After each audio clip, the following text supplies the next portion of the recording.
Sir 'Shankar' గారి డైరెక్షన్‌లో 'రామ్ చరణ్' గారు హీరోగా 'గేమ్ చేంజర్' మూవీ అయితే రాబోతుంది. అయితే ఈ మూవీ గురించి కొన్ని ఇంట్రెస్టింగ్ విషయాలు బయటపడ్డాయి సార్. అందులో ఒకటి, ఇందులో 'రామ్ చరణ్' గారు తండ్రి కొడుకులకు కనిపించబోతున్నారని, తండ్రి ఒక పొలిటికల్ పార్టీ పెడతారు. ఆ పార్టీ జనసేన సిద్ధాంతాలకు ఈక్వల్‌గా ఉంటుందని. అంటే ఆ జనసేన అజెండా, జనసేన మేనిఫెస్టో ఎలా ఉంటుందో అలాంటి ఆ తండ్రి పెట్టిన పార్టీలో ఉంటాయని చెప్పేసి చెప్తున్నారు సార్. అంటే 'గేమ్ చేంజర్‌లో' జనసేన కనిపిస్తుందని అంటున్నారు. మరి వార్తల్లో నిజమెంతుంది? దీని ప్రకారం చూసుకుంటే స్టోరీ ఏ విధంగా ఉండే ఛాన్స్ ఉందంటారు? ఇక్కడ గేమ్ చేంజర్‌లోనే జనసేన అధినేత పవన్ కళ్యాణ్ సిద్ధాంతాలు లేవు. హ్మ్. అంతకుముందు 'కెమెరామెన్ గంగతో రాంబాబులో' కూడా ఇవే ఉన్నాయి కదా. ఓకే. ఇలా చేయాలి, దేశభక్తి ఉండాలి, దేశం కోసం నిల్చోవాలి అని చెప్పేసి ఒక దేశభక్తి ప్రపూరితమైన స్టోరీతో 'కెమెరామెన్ గంగతో రాంబాబు' వచ్చింది. నాకు చాలా బాగా లైక్ అయింది అది. అది నిజంగా చాలా పెద్ద ఎత్తున సక్సెస్ అయ్యే సినిమా. తర్వాత ఇప్పుడు ఉస్తాద్ భగత్ సింగ్ సినిమా కూడా ఇంచుమించు ఇటువంటి దేశభక్తి అంటే ఏమిటి, భగత్ సింగ్ అని పేరు పెట్టినప్పుడు భగత్ సింగ్ ఆశయాలే ఉంటాయి. ఆ భగత్ సింగ్ని చూసి నేను ప్రేరణ పొంది ఈ రాజకీయాల్లోకి వచ్చానని చెప్పినటువంటి పవన్ కళ్యాణ్ కూడా అదే ఆశయాలు ఉంటాయి. సో ఓవరాల్గా మాత్రం ఆ కంటెంట్ మాత్రం ఉండాలని అనుకుంటారు. అంటే పవన్ కళ్యాణ్ అంటే పవన్ కళ్యాణ్ తాలూకు ఆలోచనలు కానీ ఆ ఇన్స్పిరేషన్ కానీ అన్నీ రామ్ చరణ్కి ఉంటాయి. ఎందుకంటే వాళ్ళ మారిన ప్రేమ వాళ్ళిద్దరికీ. నీకోసం నేను ఏమైనా చేస్తా అంటాడు. ఏమిటో ఇదంతా అంటే అంతే బాబాయ్. వాళ్ళిద్దరు చిన్నప్పుడు ఆడుకున్నారు, పాడుకున్నారు. మొత్తానికి ఏంటంటే ఈ పవన్ కళ్యాణ్ చిన్నప్పుడు రామ్ చరణ్ దగ్గర డబ్బులు తీసుకోవడం, డబ్బులు వడ్డీసి ఇస్తా అని చెప్పడం, అవి చాలా చిలిపి ముచ్చట్లు అని చెప్పుకున్నారు కనుక అంత అనుబంధం ఉంది. ఇక్కడ శంకర్ సినిమా మొదట ప్రొడ్యూసర్లు ఇప్పుడు లేరు, కంటిన్యూ అయ్యలేరు, అందుకే ఆ సినిమా ఆగింది. తర్వాత రామ్ చరణ్ తాలూకు ఆధ్వర్యంలో అంటే ఆయన నిర్వహణలో సినిమా పూర్తవుతుందన్నమాట. దీంట్లో జనసేనని దింపుతాడని నేను అనుకోను. నువ్వు పార్టీ ఉద్యమం నిర్మాణంలో నీకే బాధ్యత ఉండదు. నువ్వు ఒక మంచి కీలకమైన పదవి బాధ్యతలు చేపట్టినప్పుడు నీ తాలూకు కూటమి కానీ నువ్వు కానీ చాలా క్యాలిక్యులేటెడ్గా ఉండాలి. కనుక నాకు తెలిసి నా ఆలోచన మేరకు మాత్రం జనసేనలో ఉన్నటువంటి జనసేన కేవలం జూనియర్ ఆర్టిస్టులుగా వాళ్ళు అదే అంటారు. ఆ మాట కొంచెం అంటే పరుషంగా ఉన్నా సరే వాళ్ళు అదే అంటారు కదా. 100 మంది రంటే 500 మంది రండి అంటే 500 మంది ఎవరు ఆర్టిస్టులే.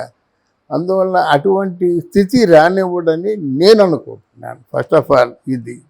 రెండవది ఏమిటంటే చిరంజీవి గారు కూడా ఈ మధ్యకాలంలో పవన్ కళ్యాణ్కి ఒక మంచి లెసన్ పీకినట్టుగా అర్థం అవుతుంది. నువ్వు ఇండివిజువల్గా ఉన్నప్పుడు నువ్వు ఏ మాట మాట్లాడినా బాగుంటుంది, ఏ నిర్ణయం తీసుకున్నా బాగుంటుంది.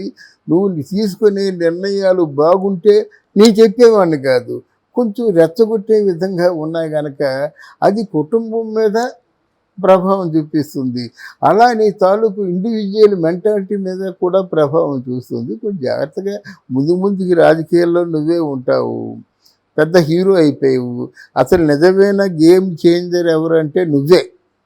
పవన్ కళ్యాణే అసలైన సిసలైన గేమ్ చేంజర్. ఇక్కడ కూటమి గెలవాలన్నా, బీజేపీ పార్టీ గెలవాలన్నా, బీజేపీ పార్టీని కూటమిని ఇద్దరిని సమన్వయపరిచి హీరోగా నిలబెట్టిన వ్యక్తి నిజమైన గేమ్ చేంజరు పవన్ కళ్యాణ్. కనుక ఆయన ఆలోచనలన్నీ కొంచెం చాలా దూరంగా ఉంటాయన్నమాట. కనుక నాకు తెలిసి జనసేనని అందులో కావస్తే జూనియర్ ఆర్టిస్టులు తెచ్చుకుంటారు, పెట్టుకుంటారు. ఇప్పుడు ఆశయాలు పలికేది ఎవరో ఒకరే పలుకుతారు, ఎవరో హీరో పలుకుతారు. భగత్ సింగ్ ఆశయాలు, గేమ్ చేంజర్ ఆశయాలు. గేమ్ చేంజర్ అంటే వన్ మ్యాన్ షో కదా. అందరూ గేమ్ చేంజర్ చేయాలి అంటే ఉన్న వాళ్ళలో ఆయన ఒకటే hero. He can change the game. అది కనుక ఆయన డెఫినెట్గా క్యాలిక్యులేటెడ్గా స్టెప్స్ చేస్తాడు. అందులో ఈ ఎలక్షన్స్ కొంచెం చాలా టిపికల్గా తర్వాత జగన్మోహన్ రెడ్డి ఏ రేంజ్కి వెళ్ళి ఆలోచించాడో మనం ప్రాక్టికల్గా ఆలోచిస్తున్నప్పుడు రోజులు గడుస్తున్న కొద్దీ మనకు అర్థమవుతుంది. ఇటువంటి ప్రమాద సమయంలో ఒక్కోసారి పవన్ కళ్యాణ్ గెలవడం కూడా కష్టంగా ఉంది అనే మాటలు వినిపిస్తున్నాయి.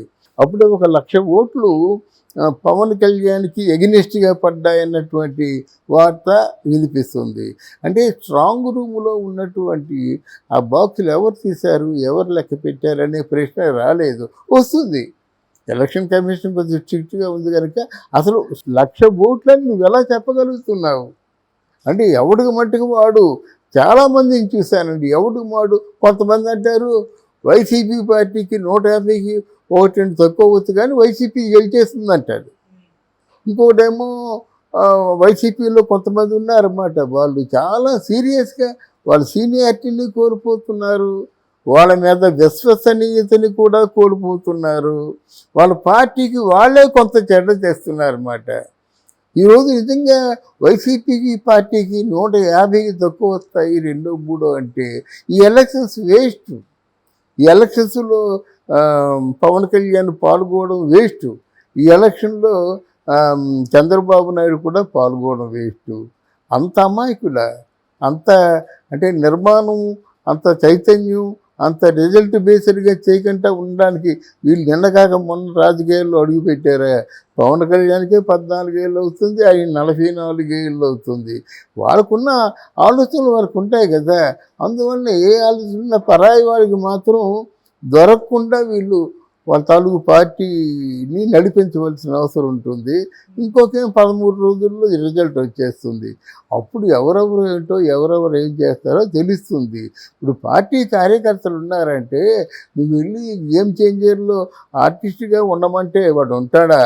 నాకు ఏదైనా నామినేటెడ్ పదవి ఇవ్వండి, చాలా కష్టాలు పడ్డాను, చాలా ఎవరైనా నిజం అంటారు, అప్పులు పాడైపోయాను, అన్నీ మర్చిపోయాను అనే పద్ధతితో ఆయన అడగవలసిన అవసరం లేదు. ఈయన మొత్తం నామినేటెడ్ పోస్టులు ఎన్ని ఉన్నాయో తెలుగుదేశానికి పోగా అంటే జనసేనకి ఎన్ని ఉంటాయో మొత్తానికి ఎవరిని కూడా ఆయన నిరాశపరచరు. దానికి ఎగ్జాంపుల్ ఏంటంటే పిఠాపురాన్ని త్యాగం చేసినందుకు గాను వర్మ గారికి ఈఆర్ ది ఫస్ట్ ఎమ్మెల్సీ అన్నాడు. అంటే ఎమ్మెల్సీ సీట్ వచ్చినట్టే కదా. తర్వాత ఇంకో మాట కూడా అన్నాడు, నీకు ప్రధానమైనటువంటి మంత్రి పోస్ట్ ఇస్తా ఉన్నాడు.